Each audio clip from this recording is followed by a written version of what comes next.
4페이지 정도에 있습니다. 열왕기하 8장 7절에서 15절까지 한 절씩 교독하겠습니다.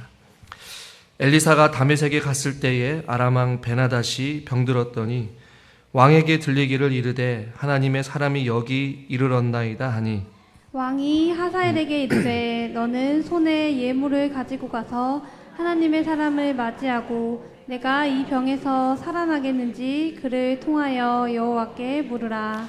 하사엘이 그를 맞이하러 갈새 다메섹의 모든 좋은 물품으로 예물을 삼아 가지고 낙타 40마리에 싣고 나아가서 그의 앞에 서서 이르되 당신의 아들 아람 왕 베나닷이 나를 당신에게 보내 이르되 나의 이 병이 낫겠나이까 하더이다 하니 엘리사가 이르되 너는 가서 그에게 말하기를 왕이 반드시 나으리라 하라. 그러나 여호와께서 그가 반드시 죽으리라고 내게 알게 하셨느니라 하고 하나님의 사람이 그가 부끄러워하기까지 그의 얼굴을 쏘아보다가 우니 하사엘이 이르되 내 주여 어찌하여 우시나이까 하는지라.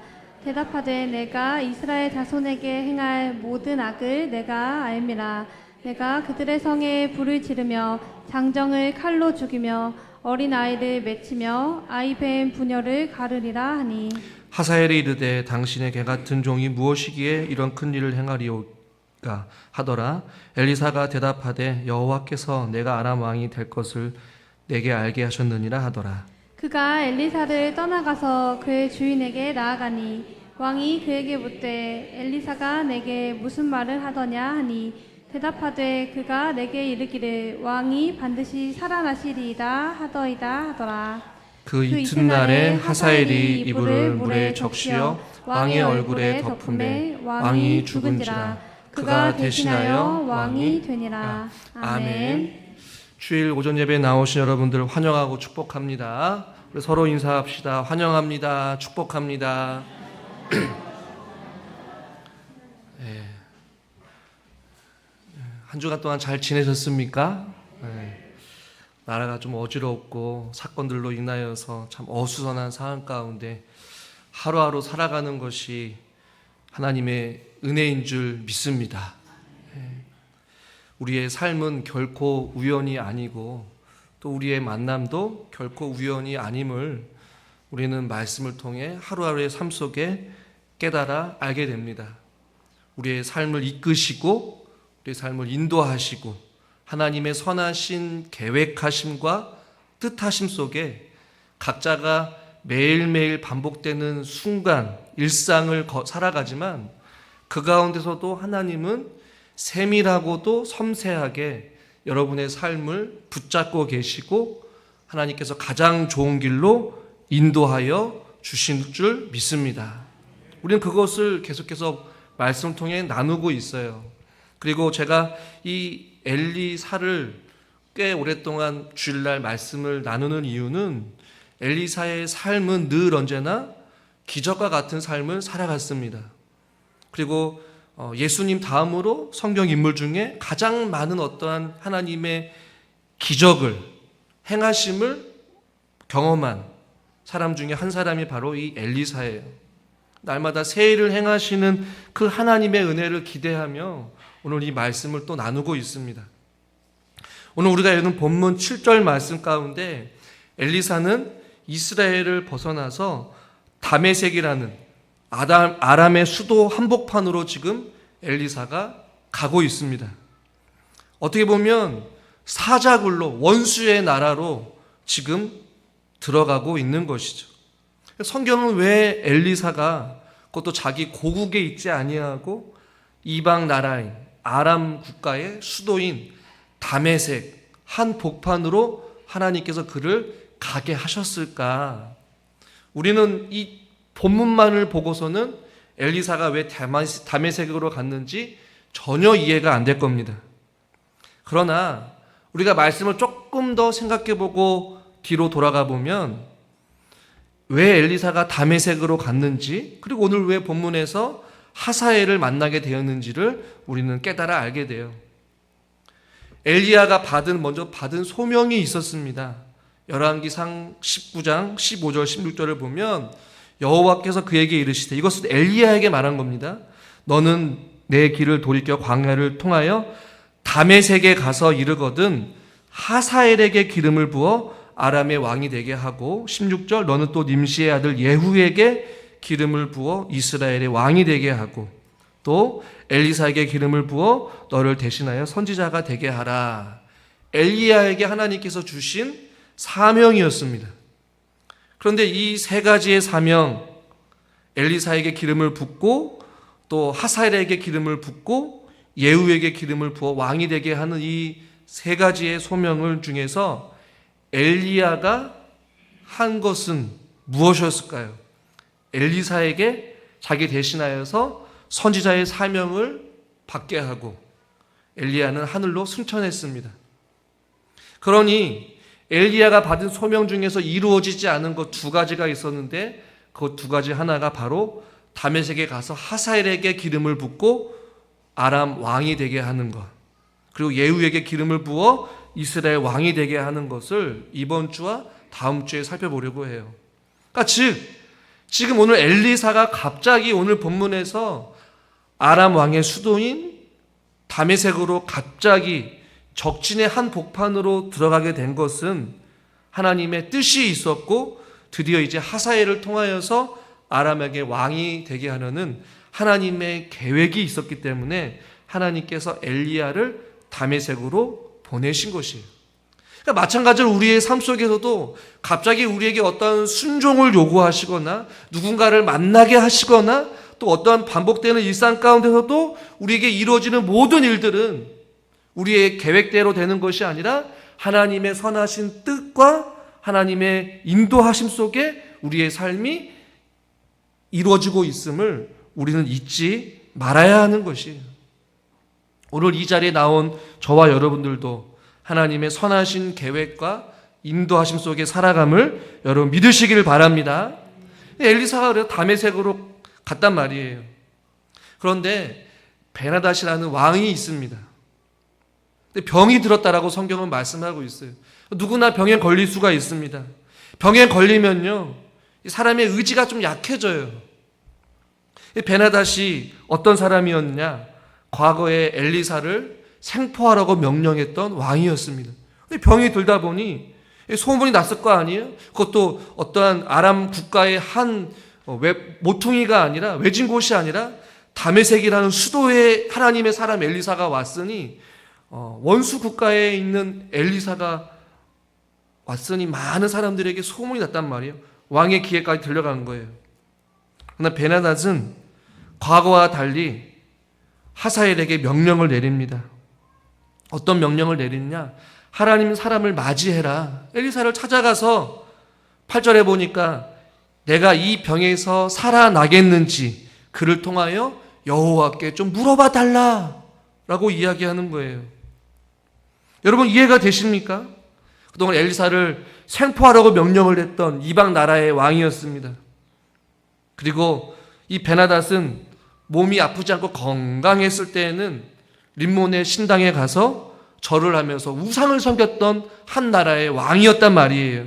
그런데 병이 들자 자기가 일평생 의지하고 절하였던 림몬의 신들에게 묻지 아니하고 하나님의 사람 엘리사에게 자기가 죽을 것인지 살 것인지 병이 나을 것인지 그에 대한 여부를 지금 궁금해하고 있는 것이에요. 반대로 이스라엘 왕은 어땠습니까? 하나님을 섬겨야 될 하나님의 국가인 이스라엘 왕은 바알 신을 의지하고 하나님을 찾지 않았어요. 상황이 좀 역전된 것이죠.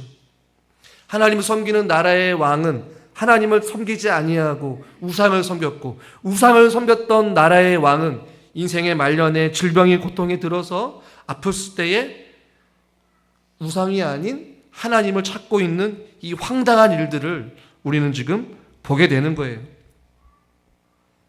성경에서든 혹은 학자들도 이방인 왕인 이 베나닷이 하나님을 정말로 믿었는지 안 믿었는지 알 수 없다라고 이야기를 합니다.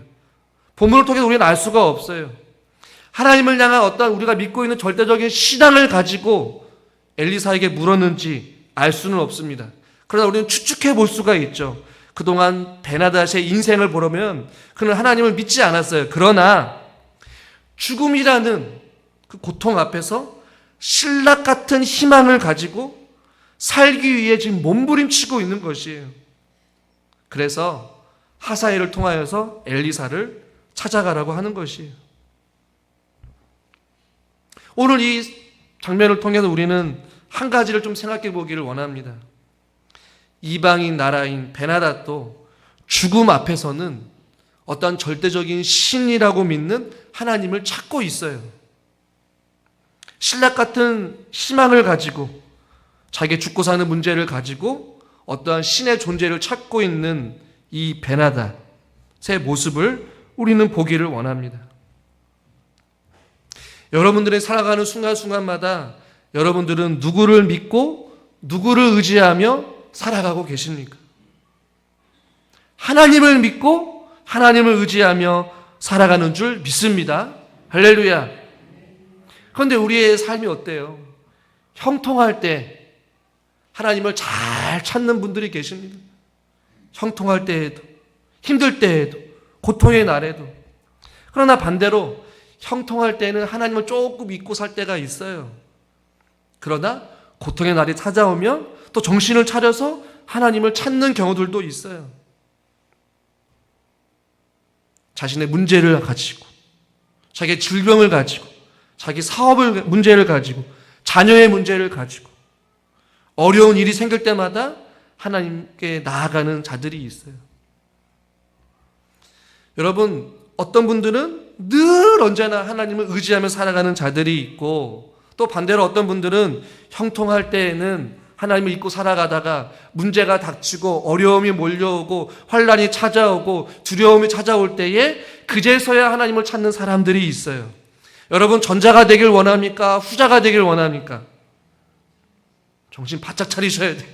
전자죠, 전자. 언제든지 하나님을 찾는 사람. 그러나 두 번째와 같이 형통할 때 좀 교만하게 하나님을 잊고 살아갈 때가 있지만, 그래도 힘이 들 때마다, 어려울 때마다, 환난이 몰려올 때마다 내가 믿는 그 하나님을 향하여서 겸손히 주님의 은혜를 구하고 주님께 매달리고 상한 심정으로 나아가 주여 나를 불쌍히 여겨달라고 기도하는 그 사람. 그 사람도 어떻게 보면 복된 사람인 것이에요. 그러나 마지막 어떤 부류가 있냐면, 고통의 날에도, 환난의 순간에도, 죽음의 순간에도 끝까지 하나님을 찾지 않는 자들이 있다라는 것이에요. 어떤 자들입니까? 이스라엘 백성들. 여러분, 베나닷은 하나님을 믿지 않았어요. 그러나 죽음 앞에서 하나님께 묻고 있습니다. 하물며 하나님을 섬기는 이스라엘 백성들은 환난과 고통과 기금 속에서도 여전히 하나님을 찾지 아니하고 굶어 죽는 한이 있더라도, 자기 자식의 아들의 그 살을 먹는다 할지라도 끝끝내 하나님을 찾지 아니하는 교만한 인생을 살아갔단 말이에요. 죽기 직전까지 하나님을 끝까지 찾지 아니하는 교만한 자들이 있다는 것입니다. 하나님의 선민이라고, 하나님의 백성들이라고 했던 이스라엘 백성들이 그렇게 살아갔다는 것이에요.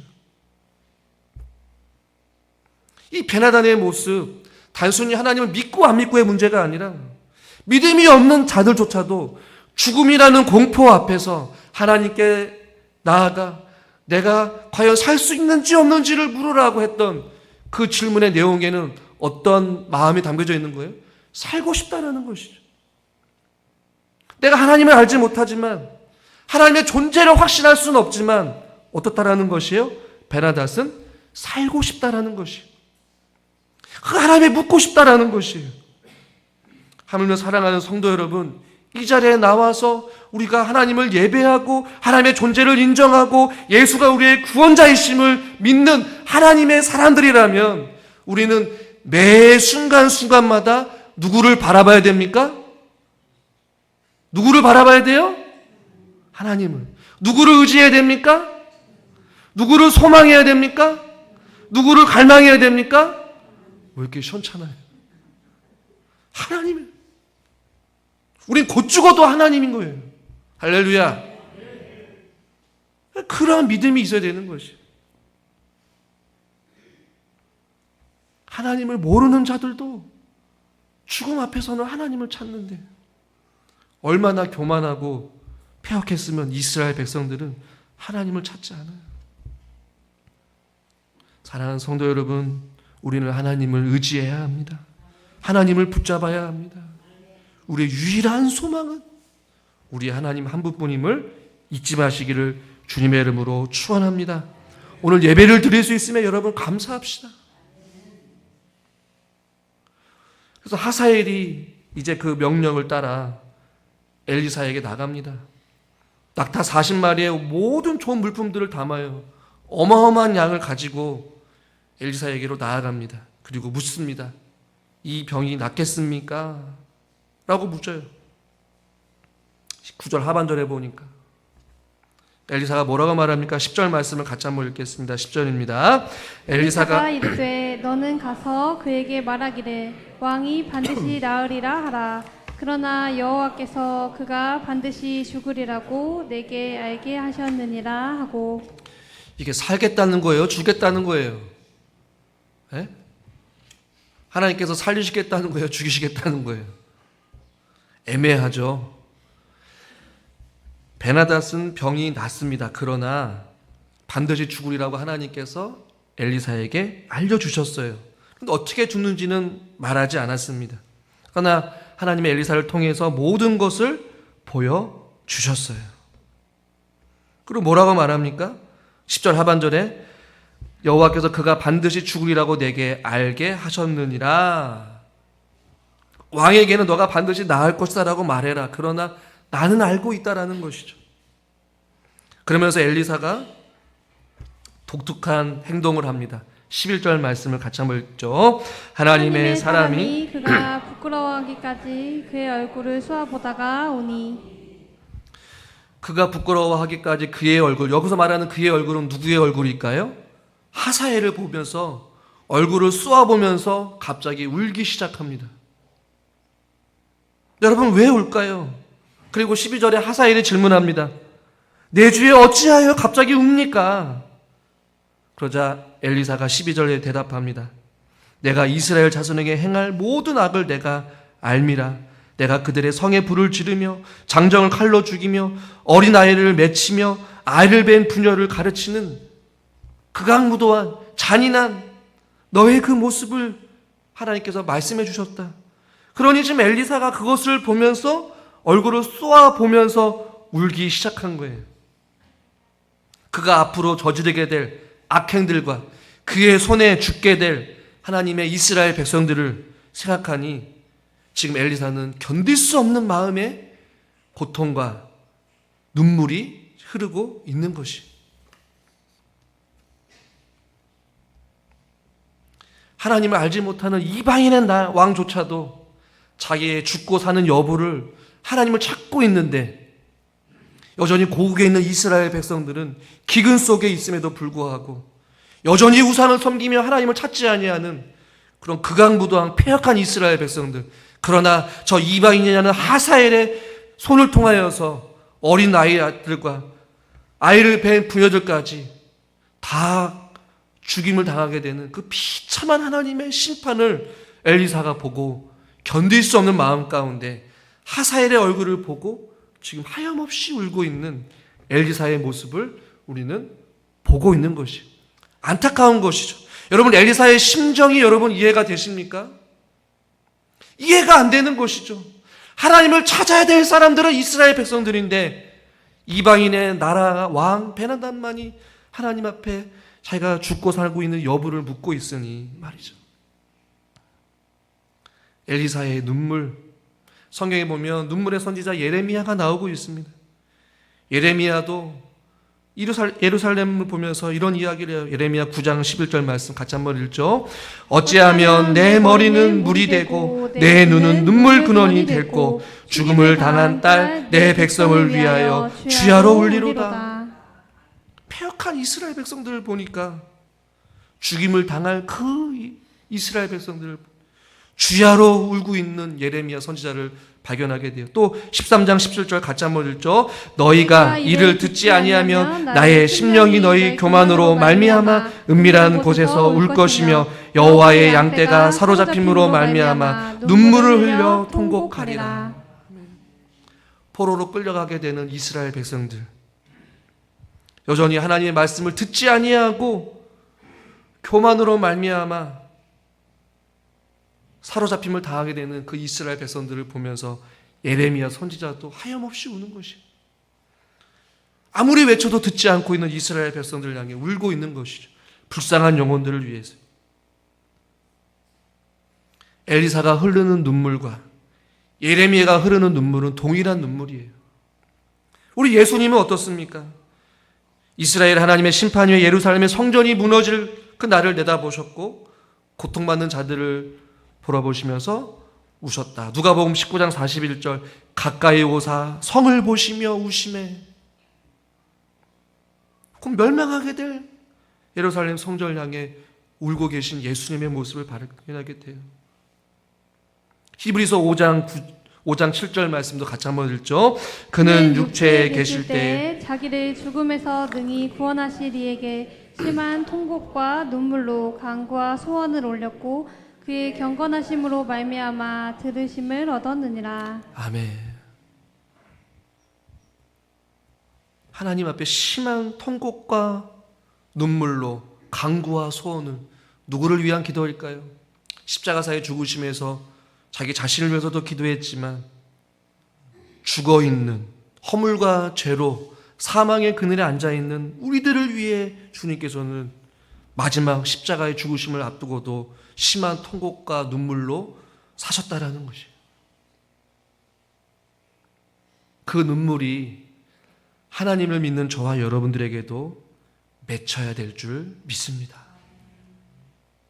메말라버린 우리의 심령을 한번 되돌아봅시다.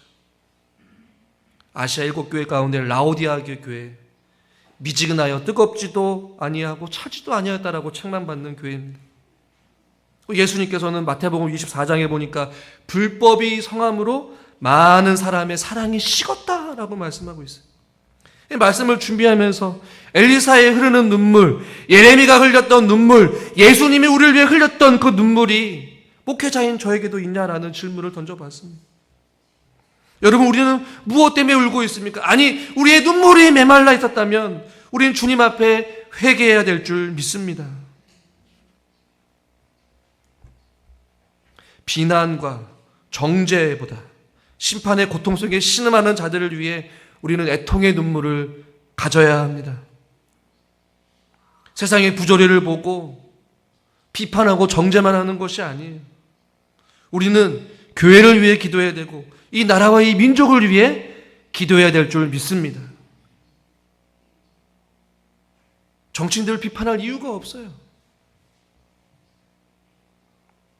비난과 정죄와 세상의 그 부조리를 바라볼 때마다 우리는 주님 앞에 엘리사가 흘렸던 그 눈물, 예레미야가 흘렸던 눈물, 예수님이 십자가의 고통 중에서도 흘렸던 그 통곡의 눈물을 우리는 같이 흘려야 되는 것이에요. 캄보디아의 범죄로 인하여서 곳곳에 일어나는 그 범죄 속에서 피해보는 사람들, 곳곳에서 일어나는 의문의 죽음들, 한국에서 계속 일어나고 있습니다. 그리스도인의 삶은 여러분 현실을 외면하지 않되 그것을 비판하고 정죄하는 것이 아니라 그러한 일을 볼 때마다 슬퍼하게 하고 기도하게 하고 주의 자비와 주의 긍휼의 은혜를 베풀어 달라고, 공의로 이 나라를 다스려 달라고, 하나님께서 자비를 베풀어 달라고 우리는 분노의 눈물을 흘려야 될 줄 믿습니다. 엘리사가 지금 그 하사엘을 통해서 울고 있는 거예요. 그 강부 또한 그 사람에 통하여서 자기 민족이 죽어가는 그 모습을 미리 보게 하셨으니 얼마나 고통스러웠겠어요. 지금도 여전히 하나님을 모르며 살아가는 죽어가는 영혼들이 너무나도 많이 있습니다. 우리는 그들을 위해 함께 눈물을 흘려야 될 줄 믿습니다. 주여 우리에게 눈물을 회복시켜 주시옵소서. 이 나라를 불쌍히 여겨주시고 한국 교회를 불쌍히 여겨주시옵소서. 자, 어떤 결과가 일어날까요? 하사엘이 그 얘기를 듣고 울고 있는 그 엘리사를 향해 13절에 이런 이야기를 합니다. 13절 같이 한번 읽죠.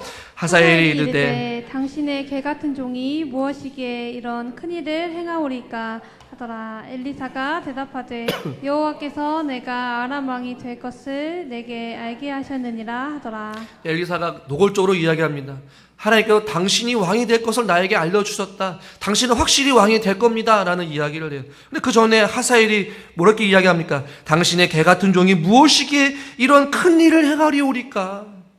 내가 어떻게 이스라엘 백성들의 그 사람들 내가 정복할 수 있겠습니까? 나는 그럴 만한 능력이 없습니다. 겸손의 말은 아니었을 거예요. 왜 그런 말을 했을까? 왜냐하면 결과로 우리는 알 수 있습니다. 14절에 그가 엘리사를 떠나서 이제 주인에게 나아가고 왕이 묻습니다.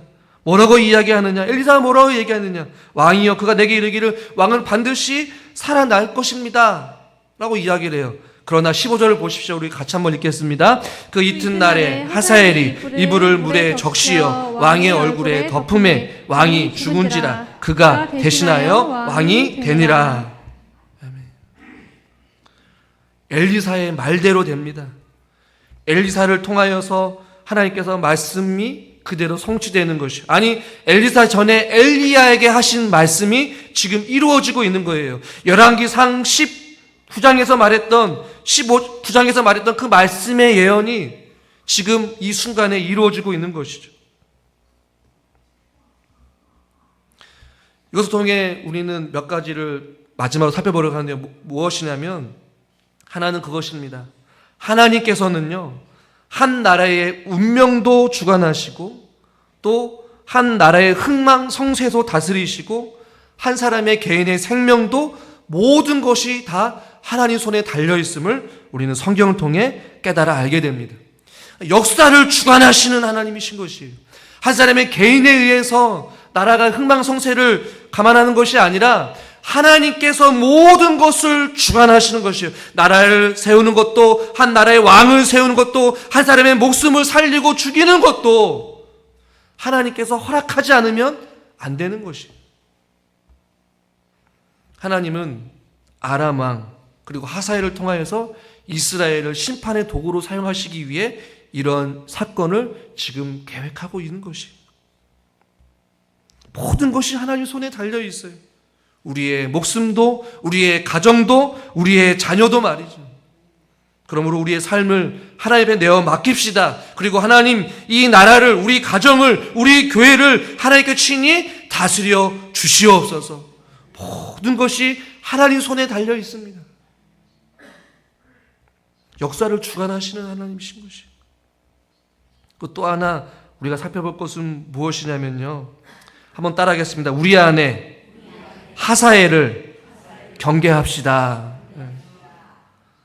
우리 안에 하사엘을 경계하는 거예요. 이게 무슨 말이냐? 13절에 하사엘이 뭐라고 이야기합니까? 나 같은 개 같은 종이 무엇이기에 이런 큰 일을 행하리오리까? 이렇게 이야기를 하지만 15절에 어떤 일을 합니까? 이불에 물을 적셔서 왕을 죽이는 살인자가 돼요. 13절의 말과 전혀 다른 행동을 하고 있는 것이죠. 무엇입니까? 하사엘 마음 가운데 왕을 죽이고 자신이 왕이 되고픈 인간의 욕심이 그대로 살인으로 이어지게 된 것이었어요. 여러분, 찰스 슬퍼전은 이런 이야기를 합니다. 당신 안에 짐승이 없다고 말하지 마십시오. 그저 아직 배고프지 않을 뿐입니다. 이런 이야기를 합니다. 내가 무엇이게 내가 이런 큰 일을 행합니까? 라고 말은 하지만 마음 가운데 자기 스스로 왕이 되고 싶은 욕심이 있고 그 생각이 행동으로 옮겨져서 사람을 죽이는 극악무도한 살인자가 된 것이에요. 여러분, 베드로는 어떻습니까? 성경 공관복음에 보면 베드로가 예수님 앞에 자기 자신이 부인하지 않겠다고 이야기를 해요. 모두가 다 주를 버린다 할지라도 나는 결코 주님을 버리지 않겠습니다. 이런 이야기를 해요. 그리고 요한복음에 보면 주를 위하여 내 목숨까지도 버리겠습니다 라고 고백했던 베드로였어요. 그러나 예수님께서 뭐라고 말합니까? 닭이 울기 전에 너가 3번 나를 부인하겠다. 실적으로 베드로는 3번 부인합니다. 그 고백이 잘못됐다는 고백은 아니지만 인간의 마음 가운데 하살과 같은 우리의 마음이 있다는 것이, 입술로는 내가 하나님 말씀에 순종하겠다, 하나님 뜻대로 살겠다, 하나님에 맡기겠다라고 하지만 삶 가운데 가다 보면 내가 왕이 되고 내 스스로 내가 뭔가를 하겠다는 그 하살과 같은 인간의 교만한 마음, 탐심과 또한 욕심과 남을 미워하는 시기와 질투가 있다는 것이에요. 강단에 서 있는 저에게도 마찬가지죠. 서로 사랑하라고 이야기를 하지만 실질적으로 사람들을 사랑하지 못하는 인간의 교만한 마음, 제 안에도 있다는 것이죠. 그러면 여러분, 우리 안에 있는 이 하살과 같은, 이주인격과 같은, 외식하는 자와 같은 인간의 교만한 마음과 탐심과 욕심을 우리는 경계해야 될 줄 믿습니다. 여러분, 주님을 따르기 위해서 주님이 뭐라고 말합니까? 나를 따르려거든, 누구든지 나를 따르려거든 자기를 부인하고 자기 십자가를 지고 따르라고 말씀하고 있어요. 이 자기를 부인하는 삶이 계속 있어야 되는 것이죠. 나는 교만합니다. 나는 연약합니다. 주여 나를 용서해 주시고 나를 불쌍히 여겨 주시옵소서. 우리 안에 끊임없이 치솟오르는 하살과 같은 인간의 마음, 욕심들, 말은 믿음 있는 척 하지만 실제로 믿음 없게 행동하는 우리의 연약한 모습들을 우리는 경계해야 되는 것이, 우리의 탐심과 탐욕과 욕심과 시기와 질투와 미움이 우리 안에 타오르지 아니하도록 주여 성령으로 우리를 붙잡아 주시옵시고 주의 거룩한 보혈로 정결케 씻어달라고 우리는 간구해야 될 줄 믿습니다. 그렇지 않으면 우리는 하살과 같이 극악무도한 잘못을 저지를 거예요. 마지막 하나는 무엇이냐면요, 우리에게 주어진 사명은 끝나지 않았다는 것이에요. 하나님께서 엘리야를 통해 주어진 사명이 엘리야를 통해 계속해서 이어갑니다. 오예배에도 말씀드리겠지만, 목사님 우리는 이제 나이가 들어서 아무것도 할 수 없습니다. 아니요. 하나님은 여전히 지금도 여러분들을 통하여서 또 그 다음 세대들을 통하여서 또 우리 교회를 통하여서 지금껏 70년 동안 그 사명을 이어갔고 앞으로도 계속해서 주님 오실 그날까지 그 사명이 이어지게 될 줄 믿습니다. 하나님이 계획하신 거 반드시 이루어 가셔요. 그러므로 그 선하신 계획과 뜻 가운데 일탈하지 마시고 주저앉지 마시고 힘들더라도 같이 천국행 열차를 탔다면, 북진천교회라는 구원의 방주에 같이 탔다면 끝까지 함께 가는 거예요. 할렐루야. 옆에 누가 인사합시다. 끝까지 갑시다. 끝까지 가야 되는 거예요. 사나 죽으나 우리가 주님의 것인데 죽을 때까지 우리는 끝까지 같이 가는 것이죠. 우리의 사명은 멈추지 않습니다. 엘리야에게 허락하신 그 사명이 지금 엘리사를 통해서 여전히 이루어가고 계셔요. 여러분이 이루지 못한 그 사명, 좀 위에 있는 우리 어린 아이들이 그 사명을 이어갈 겁니다. 그러기 위해 우리가 무엇을 해야 될까요? 저들을 위해 기도해야 되는 것이죠. 말씀을 정리하겠습니다. 이 엘리사와 베나닷을 통하여서, 하사엘을 통하여서 우리는 여러 가지 의미로 말씀을 살펴보았습니다. 우리 각자에게 주어진 은혜대로 말씀을 듣고 또 그 말씀이 삶 가운데서 이루어지고 또 순종함으로 살아가는 저와 여러분 모두가 되기를 주님의 이름으로 축원합니다. 하나님 아버지, 오늘도 말씀 앞에 섭니다. 말씀을 듣는 것에 끝나지 않게 해주시고 그 말씀대로 믿음으로 순종하며 살아가게 하여 주시옵소서. 예수님의 이름으로 기도드리옵나이다. 아멘.